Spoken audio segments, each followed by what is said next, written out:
शरणो शरणार्थी, जय बसवेश्वर, जय शिवराय, जय भीमी कावेरी विभूते. गेले 2 ते 3 वर्षाचा कालावधी हा कोरोनाचा आणि लॉकडाऊनचा होता. लॉकडाऊनच्या पिरियडमध्ये शाळावर खूप मोठ्या प्रमाणावर वाईट परिणाम झाला. त्याचे दुष्परिणाम मुलावर आणि मुलांच्या शाळेवर झाले. म्हणून त्यावेळेस प्रत्येक मुलाला मोबाईल देणं गरजेचं होतं आणि त्या पाल्यानं आपल्या मुलांना मोबाईल दिला ते शिक्षणाखातीर देणं गरजेचं होतं. कोरोना संपला का लॉकडाऊन संपलं, परंतु मोबाईलचं जे सावट आहे, जे मुलांच्या करिअरवर, मुलांच्या शिक्षणावर खूप मोठ्या प्रमाणावर वाईट परिस्थितीमध्ये मुलाच्या शिक्षणावर मोबाईलचा परिणाम होत आहे.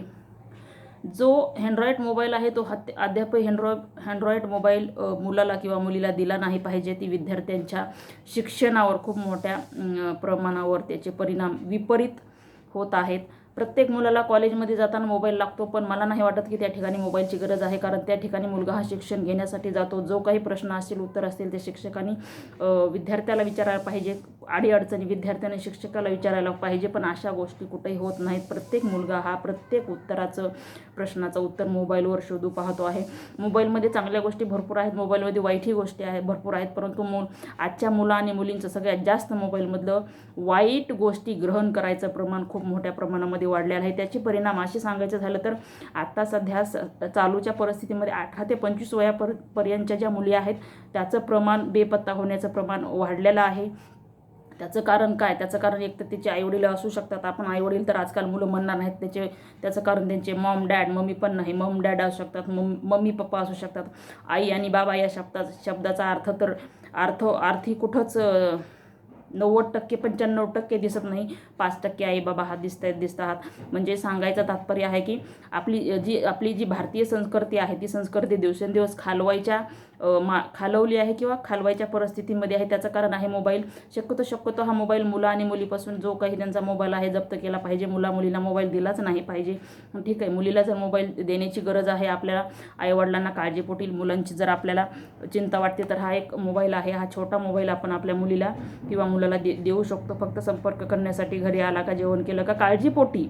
म्हणून हा एक छोटा मोबाईल आपण आपल्या मुलाला देऊ शकतो. पण अँड्रॉइड मोबाईल हा मुलाला देणं 100% चुकीचं आहे. जेणेकरून या मोबाईलमुळं सर्वस्व, मुलाचं शिक्षण आणि मुलाचं भविष्य या मोबाईलमुळे बरबादीचं कारण होत आहे. या मोबाईलमुळेच खूप काही असे प्रॉब्लेम होत आहेत.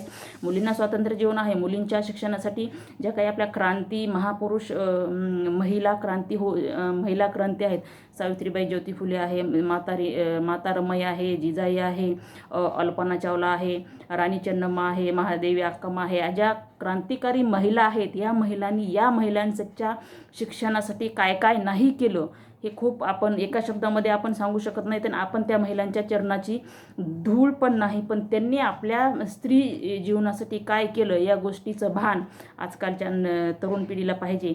आणि सगळ्यात महत्त्वाचं म्हणजे ज्या मुलाचे पाल्ले आहेत त्यांनी आपल्या मुलीकडं आणि मुलाकडं खूप मोठ्या प्रमाणावर लक्ष दिलं पाहिजे. ज्या मुलीच्या बॅगमध्ये तुम्ही पैसे भरताय त्या बॅगमध्ये पैसे न भरता त्या कॉलेजच्या बॅगमध्ये तुम्ही संस्कार भरा.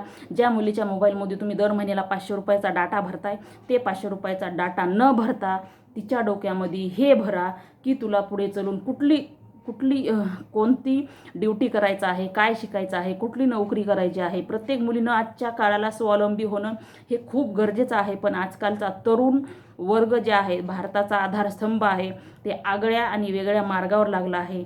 त्याच्यामुळं प्रत्येक आईवडिलांनी आपल्या पालकांकडे लक्ष दिलं पाहिजे. शिक्षकांनी आपल्या विद्यार्थ्याकडे लक्ष दिलं पाहिजे.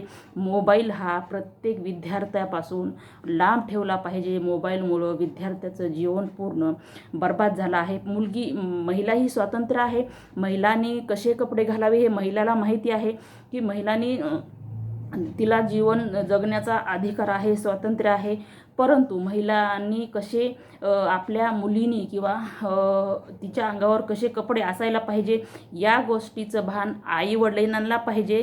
आणि या गोष्टीचं ज्ञान शिक्षकांनी सुद्धा स्त्रीला किंवा त्या विद्यार्थिनीला कसं प्रशिक्षण किंवा कसं ज्ञान देणं आजकालच्या तरुण पिढीला त्या गोष्टींची गरज आहे. जर महिलांच्या अंगावर कपडे व्यवस्थित असतील, कपडे कसेही वापरा पण अंग भरून कपडे असतील इतर सगळ्या गोष्टी व्यवस्थित, कारण 17 ठिकाणी जर त्या विद्यार्थिनीच्या अंगावर कुत्र्याने फाडलेले, कुत्रं जसं कसे कपडे फाडते 17 ठिकाणी फाडलेले, अशी त्या कपड्याची कला आणि त्या कपड्याची वेशभूषा आहे. आणि ही कला आणि ही वेशभूषा त्या मुलीच्या आणि त्या स्त्रीच्या जीवनाला एक हानिकारक आणि काय धोकेबाज आहे म्हणायला हरकत नाही. अशा गोष्टींनी आईवडिलांकडे त्या मुलीकडे लक्ष द्यायला पाहिजे.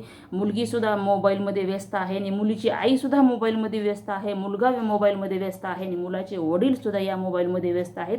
परिणाम सगळं परिवार या मोबाईलच्या आहारी किंवा त्या मोबाईलचा रोग या सर्व परिवाराला लागला आहे असं म्हणायला हरकत नाही. पण तुमच्या या काही किरकोळ गोष्टीमुळं मुलाचं आणि मुलीचं जीवन बर्बाद होत आहे. या गोष्टीकडं आईवडिलांनी आणि शिक्षकांनी पण थोडीसं लक्ष दिलं पाहिजे, जाणीव केली पाहिजे. आपल्या मुलीकडं पण आईचं थोडं लक्ष पाहिजे. मुलगी कॉलेजला गेली किती वाजता आली, काय केली, अभ्यास केली काय, छोट्या छोट्या नकापासून केसापर्यंतच्या गोष्टीकडं आपल्या आईचं लक्ष पाहिजे. आणि आपल्या आईनं आपल्या मुलीला घडवलं पाहिजे. मुलीला संस्कार देणं गरजेचं आहे, मुलीला ज्ञान देणं गरजेचं आहे. कारण मुलाचे आणि म्हणजे विद्यार्थ्याचे जर कोणी गुरु असतील तर पहिले गुरु आहेत आई वडील आणि दुसरे गुरु आहेत शिक्षक. आमच्या जमान्यामध्ये जेव्हा मी दुसरीला तिसरी चौथीला होते त्यावेळेस माझे वडील मला पाव एक पाव दोन्ही 4 असं शिकवायचे. त्याच्यापुढं मला पण येत नाही.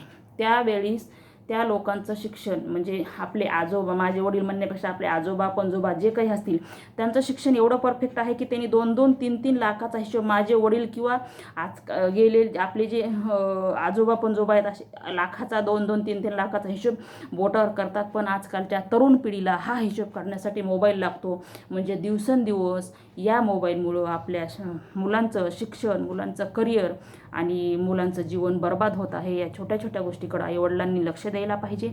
आपल्या मुलीला योग्य संस्कार दिले पाहिजेत. कारण मुलींची बेपत्ता होण्याची आजकाल मुली जे बेपत्ता होत आहेत त्या गोष्टीचं प्रमाण वाढलं आहे. त्याच्यामुळं प्रत्येक आईने आपल्या मुलाकडे लक्ष दिलं पाहिजे. शिक्षकांनी आपल्या विद्यार्थ्याच्या शिक्षणाकडे लक्ष दिले पाहिजे. आपला मुलगा जर शिकून जर पुढं जाऊन जर भारताचा आधारस्तंभ होणार असेल तर नक्कीच या गोष्टीकडे शिक्षकांनी आणि आईवडिलांनी आपल्या दोघांनीही आपल्या या विद्यार्थ्याकडे आणि या भारताचा जो आधारस्तंभ आहे त्या आधारस्तंभाच्या तरुण पिढीकडे आज लक्ष देणं खूप गरजेचं आहे. त्याच्यामुळे प्रत्येक मुलाला मोबाईल देणं योग्य नाही. मोबाईलपासून आपल्या प्रत्येक विद्यार्थ्याला, आपल्या मुलीला, आपल्या मुलाला लांब ठेवा. त्यांचं आयुष्य घडवा, त्यांचं जीवन बर्बाद होण्यापासून वाचवा. एवढंच सांगू इच्छिते. जय हिंद, जय महाराष्ट्र.